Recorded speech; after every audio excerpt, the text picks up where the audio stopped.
पायलटने अजितदादांचं विमान मुद्दाम खाली आपटलं आणि स्फोट घडवला. रोहित पवारांचा हादरवणारा आरोप.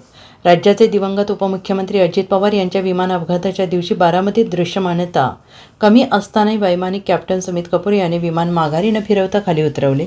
त्यांनी विमानाचा स्फोट करण्यासाठी विमान मुद्दाम खाली आदळले असा खळबळजनक आरोप रोहित पवार यांनी केलाय. ते बुधवारी मुंबईत आयोजित करण्यात आलेल्या पत्रकार परिषदेत बोलत होते. यावेळी रोहित पवार यांनी अजित पवार यांच्या विमान अपघाताबाबत अनेक नव्या शंका उपस्थित केल्या. यावेळी त्यांनी विमानाचा पायलट सुमित कपूर आणि VSR कंपनीवर गंभीर आरोप केलेत. मुंबईवरून बारामतीला जाण्यासाठी फार इंधनाची गरज नव्हती, तरी अजितदादांच्या विमानाच्या पंखातील इंधनाच्या टाक्या पूर्णपणे भरण्यात आल्या होत्या. हे विमान बारामतीवरून हैदराबादला जाणार होते. तिथे विमानात पुन्हा इंधन भरता आले असते. मात्र हे विमान सुरतवरून मुंबईला येत असताना त्याच्या इंधन टाक्या पूर्णपणे भरल्या होत्या. या विमानात अपघाताच्या वेळी 3000 ते 3500 लिटर इंधन होते. एवढंच नव्हे तर विमानाच्या टॉयलेटजवळ इंधनाचे अतिरिक्त कॅने ठेवले होते. या सगळ्या पायलटचा वापर करून अजित पवार यांच्या विमानाचा अपघात घडवण्यात आला असे आम्हाला वाटते. विमानाला जास्त इंधन असेल तर मोठा स्फोट होतो, हा आमचा संशय खरा ठरताना दिसतो आहे. बारामतीच्या धावपट्टीवर उतरण्यासाठी दृश्यमानता कमी असूनही पायलट सुमित कपूर यांनी माघारी न फिरता एक गिरकी घेऊन विमान खाली उतरवण्याचा प्रयत्न केला. किंबहुना त्यांनी विमान मुद्दाम खाली आदळले आणि स्फोट घडवून आणला असा आरोप रोहित पवार यांनी केला. विमानाच्या लँडिंगसाठी 5000 एवढी दृश्यमानता लागते, मात्र बारामतीत त्यावेळी 3500 एवढी दृश्यमानता होती. मुळात मुंबईतून उड्डाण करताना दृश्यमानता कमी होती, तरीही विमानाच्या उड्डाणासाठी परवानगी देण्यात आली आणि यानंतरही विमानाने उड्डाण केले तरी ते बारामतीत लँड करायला नव्हते पाहिजे. त्यामुळे या अपघाताबाबत घातपाताचा संशय अधिक बळावतो असं रोहित पवार यांनी म्हटलंय. आता हे सगळे डिटेल्स आहेत, सात वगैरे सगळं, त्याच्यामध्ये पेट्रोल किती लागणार आहे, 250 लिटर 400 लिटर ह्याचं ॲव्हरेज आम्ही काढलेलं आहे. हे सगळे गणित त्याच्यामध्ये आहेत.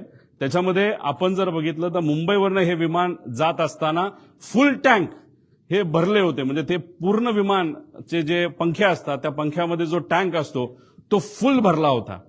अरे फुल कशाला भरायचं? तुम्ही इथून उडत असताना तुम्ही जर उद्या जाऊन लगेचच बारामतीला जाऊन हैदराबादला तुम्ही गेला असता तर हैदराबादला जाऊन तुम्ही तिथं फ्यूल भरू शकला असता. काही लोक म्हणतील अरे बाबा महाराष्ट्राचं स्वस्त आहे, तसं सुरतचं जास्त स्वस्त आहे.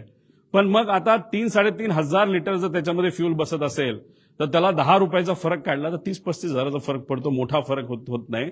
त्यामुळे एवढं फ्यूल पंखात पण आणि आत पण असं आमचं मत आहे की हे एवढं घेऊन बारामतीच्या दिशेने जाण्याचं कारण काय? आणि जे मी पायलटच्या बाबतीत बोललो होतो की मुद्दामूनच कदाचित त्याचा वापर करून, पायलटचा वापर करून हा घातपात झाला असावा आणि त्या घातपातामध्ये फ्यूल जास्त असलं की मोठा स्फोट होईल हे कुठेतरी शंका लोकांच्या मनामध्ये, आमच्या मनामध्ये ती कुठेतरी खरी ठरताना आपण सर्वजण बघू शकतो. हा तसा या ईमेल प्रमाणे फ्लाईट प्लॅन आहे. पण आम्हाला जे कळालंय तसा ऑफिशियली त्यांनी DGCA सांगितलं नव्हतं त्यांचा फ्लाईट प्लॅन काय. कारण त्याच्यामध्ये विषय एवढाच आहे की ते परत पुण्याला तर ते लँड करू शकत नाही, का पर्यायी एअरपोर्ट द्यावं लागतं. ते पुणे देऊ शकत नाही कारण का तिथं डिफेन्सचं फ्लाइंग सकाळी होतं. त्यानंतर मग त्याला सोलापूर देता येत नाही, त्यात सुद्धा अडचण आहे. त्याला जर दुसरं कुठलं द्यायचं असेल तर ते फक्त चिपी एअरपोर्ट देऊ शकतात, पण ते पण नाही कारण त्यावेळेस तिथं धुक्का असू शकतं. पण असेल तर कुठलं तर मुंबईच असेल. त्यामुळे ते उगाच तुम्ही जो फेरफटका मारला तो न मारता अंदाज घेऊन 3000ची व्हिजिबिलिटी जी 5000 पेक्षा कमी आहे. 5000 हे DGCAचं नॉर्म आहे. एक तर तुम्ही उडायला नव्हतं पाहिजे, हा आमचा मुद्दा आहे. आणि उडला तरी लँड करण्याचा प्रयत्न तिथं केला नाही पाहिजे. तुम्हाला परत मुंबईला यावं लागलं असतं. आणि पण फ्यूल भरलं होतं, आत अधिकचे टँक होते असं आमचं मत आहे. आणि त्याच्यात परत जाण्यापेक्षा डायरेक्ट हे विमान खाली आदळण्यात आलं, हे मुद्दामून आदळण्यात आलं असं आम्हाला आता त्या ठिकाणी वाटायला लागले. पुढे आता ह्याच्यामध्ये अजून एक माहिती आहे. इन्शुरन्स हा विमानाची किंमत किती आज ते विमान जे होतं, जे आज असतं, तर त्याची ऍक्च्युअल किंमत 35 कोटीला ते घेतलं होतं. पण ज्या पद्धतीचं त्याचं इंजिनची क्वालिटी आणि काही आकडे आणि पॅरामीटर्स बघितले ते आज 10 ते 15 कोटीला जास्तीत जास्त विकू शकले असते. इतकी वाईट परिस्थिती त्याची आहे.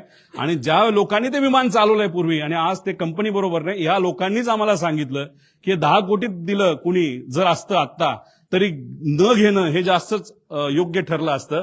आता 10-12 कोटीच्या किमतीचं जे विमान होतं त्याची आजची इन्शुरन्सची व्हॅल्यू किती होती तर 55 कोटी रुपये होती. त्यानंतर लायबिलिटी इन्शुरन्स किती होता? 210 कोटी.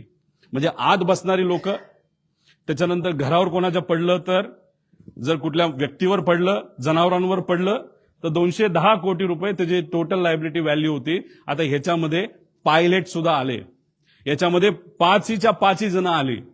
मग तो जो मेन पायलट होता त्याला किती रुपये मिळणार या 210 पैकी? हा सगळ्यात मोठा प्रश्न आहे. आणि ही गोष्ट त्या पायलटला माहित होती का? खरंच इन्शुरन्स मिळणार होता का? या बाबतीत स्पष्टीकरण होणं महत्वाचं आहे. Bureau report, SPN Marathi, Baramati.